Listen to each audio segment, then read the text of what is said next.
There is a world record waited to be claimed, to sail around the world in a 10-foot boat. And I'm going to do it in the Southern Ocean, eastward, south of the Three Capes, and I'm going to do it non-stop. Well, several years ago, in the United States, they started to discuss if it was possible to sail around the world in a 10-foot boat. The previous record, or the present record, is held by an Australian who sailed around the world in a 12-foot boat. And that's been about 1980s. He did that, 87 or something like this. And now they start discussing maybe it could be done in about 10 feet long. And it was a lot of attention paid to this project, and many people got involved with it. And they found a sponsor and made an organization, and there was boats going to follow that. They had a starting point, and many boats were being built. And but as the starting point got nearer after several years, one after one of these boats dropped out, and in the end, nothing became of it. And well, doing record is not really my business, but still, a bit like, you know, Charles Lindbergh. He was a pilot and he flew small airplanes, and this was this big prize about going non-stop from New York to Paris, and they built big airplanes to do this, to carry a lot of fuel. They had a big crew, you know, like 3 people, and they had 3 engines on the airplane, you know, and they were equipped with everything. And one after another they started and crashed. And many people died, you know, and after each of this crash, you know, it got more and more attention, you know. And at that time, Lindbergh thought, well, I could do that, but I do it differently. I take a very small airplane. I will strip it of everything, not even a sextant, and I will fly it solo. And people called him the flying fool. But he got sponsors, the Spirit of St. Louis, some people in St. Louis sponsored him, and he got off and he flew across Newfoundland. He made a circuit over St. John's, and at that time they had radio and telegraph, so he got reported to Europe, and all the radio stations were there. And he crossed the Atlantic and he came down over Ireland, and he got reported there too. And then he got to Paris, and whole Paris was just filled with people, and they landed there.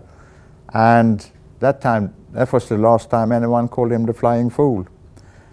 And I was thinking of it like Charles Lindbergh. Maybe I can do it, you know, with a small boat and well equipped, because now I got more than 50 years of experience in sailing and building small boats and constructing them. So this is a little bit background how Yrvind Ten, as this race was going to be called and was called, you know. Then when I sailed across the Atlantic in this boat, it is 4.8 meters long, and my pension is about 500 euro. And I thought, well, if I got a lot of money, maybe I build a little bigger boat, a boat 1 meter bigger, or I built a boat 2 meters smaller. And it doesn't seem that I got a lot of money. So I thought, well, maybe I make a boat. And so this is how I committed myself to this project.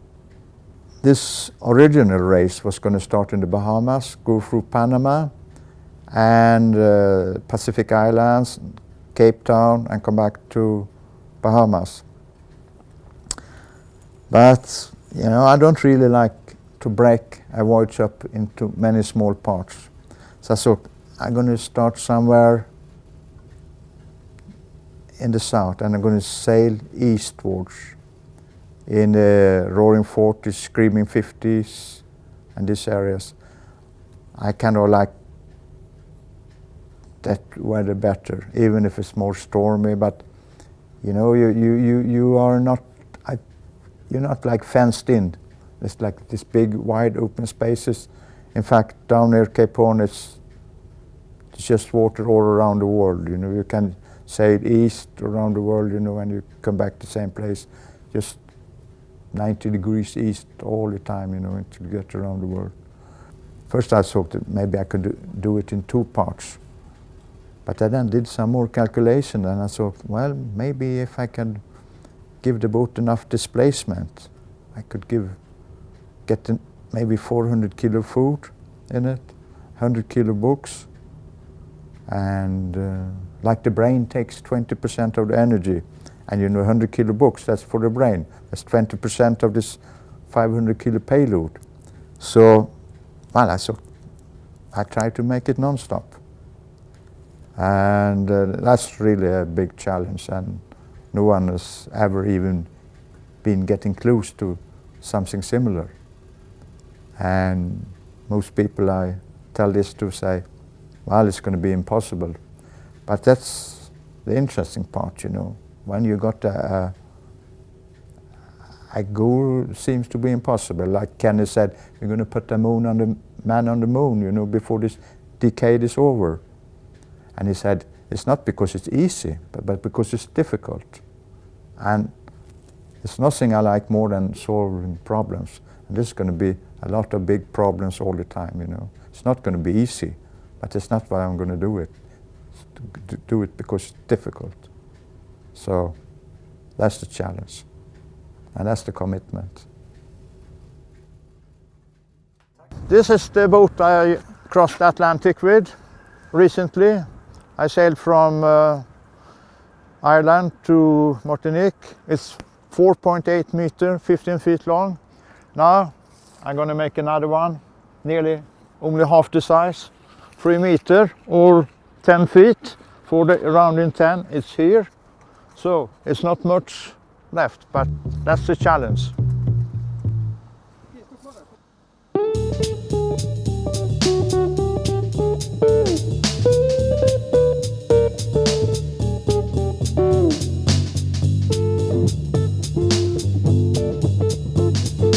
Det är en dokumentär på morgonforsen. Alltså vi bara så här lite, vet du, i vårt tryck. Jodå, nu har vi fått upp värmen lite grann i alla fall.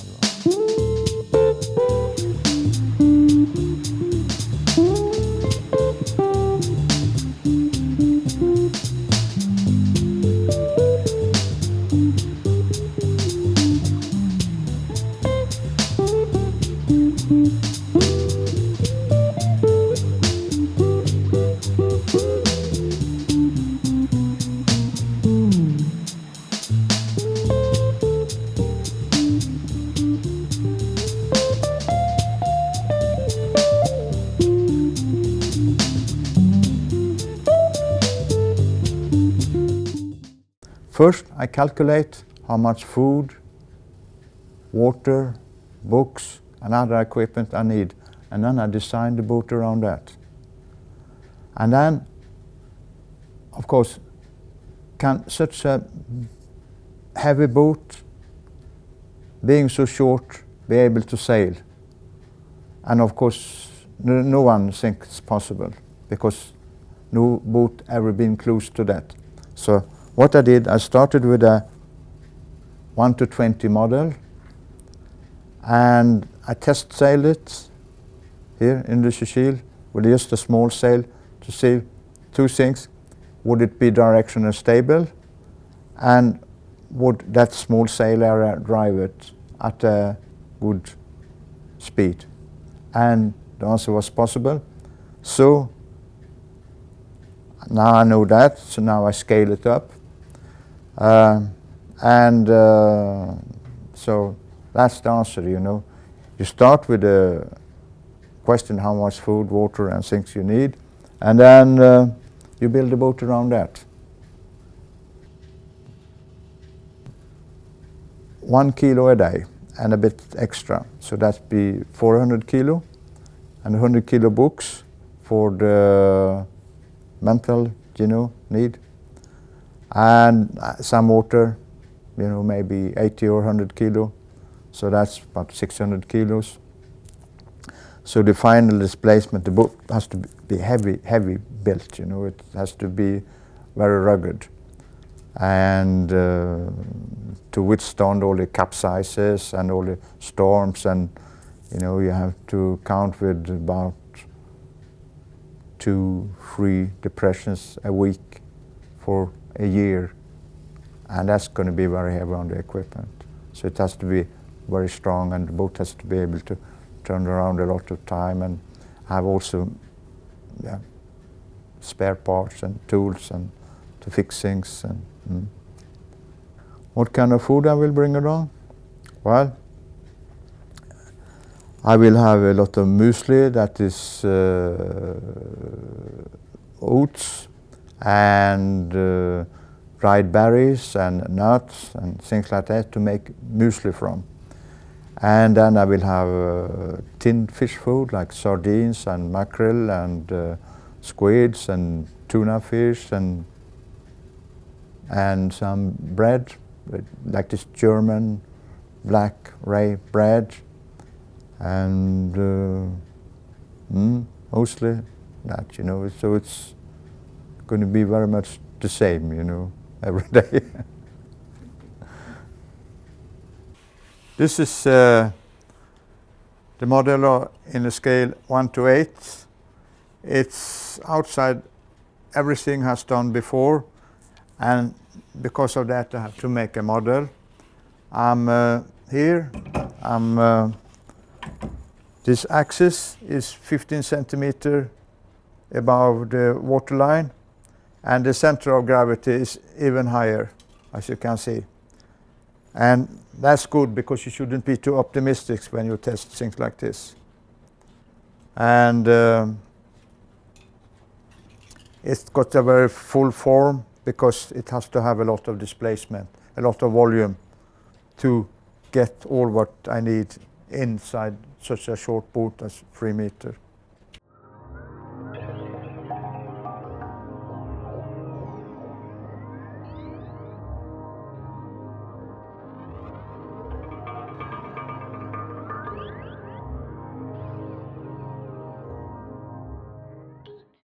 How I cope with life, you know, for my exercise and such things.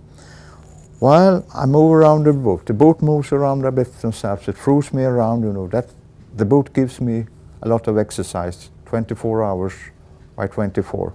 But also, I can go up on deck. I can stand on deck, and if it's not too cold, you know, I can do some swimming too in the summertime.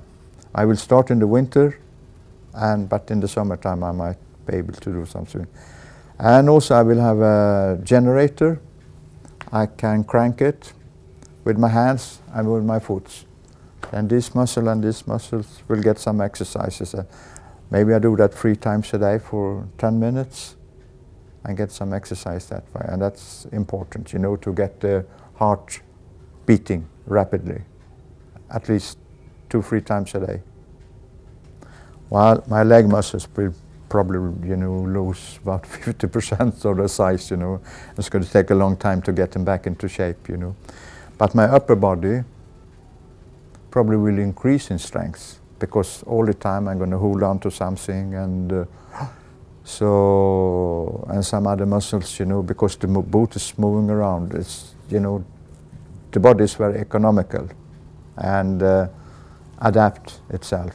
So some muscles, you lose them, some muscles increase.